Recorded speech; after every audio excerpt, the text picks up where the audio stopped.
আসসালামু আলাইকুম। আশা করি আপনারা প্রত্যেকে ভালো আছেন। সো এখনো পর্যন্ত আমরা কোনো পজিশন নেই নাই। সো আসলে যে বিষয়টা হচ্ছে আমরা অপেক্ষা করছি আমাদের সেটআপে মার্কেট এন্ট্রি মানে এন্টার করার জন্য।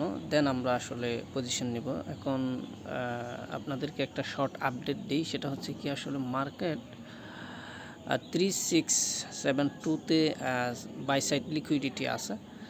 সো আমরা আশা করছি মার্কেট এই লিকুইডিটি সুইপ করার পর আমরা মার্কেট 3675 থেকে 80-র মধ্যে যখন অবস্থান করবে, ঠিক তখনই আমরা সেল নেওয়ার চিন্তা ভাবনা করছি।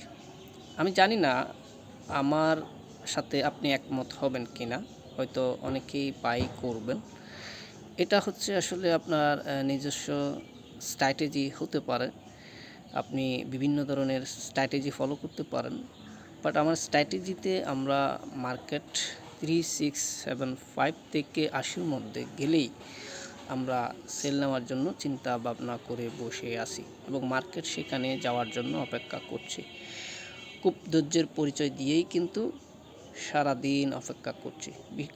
যেহেতু আমি ইন্ট্রাডে অ্যানালাইসিস করি, আমি কিন্তু স্ক্যালপিং করলে এতক্ষণে বেশ কয়েকটা এন্ট্রি নিতে পারতাম, কিন্তু আমি স্ক্যালপিং করি না, আমি ইন্ট্রাডে অ্যানালাইসিস করি। সো আমরা আশা করছি মার্কেট সেদিকে গেলে আমরা সেল করব। আদারওয়াইজ যদি মার্কেট ওই দিকে না গিয়ে নিচের দিকে আসে, সেক্ষেত্রে নিচেও লিকুইডিটি অপশন আছে, যেখানে লিকুইডিটি সুইপ হলে আমরা বাই পজিশন নিতে পারি। সো এই হচ্ছে আমাদের আজকের চিন্তাভাবনা।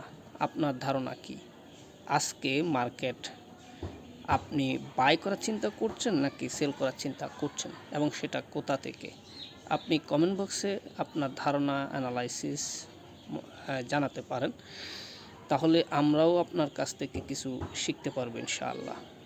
সকলে ভালো থাকবেন। আসসালামু আলাইকুম।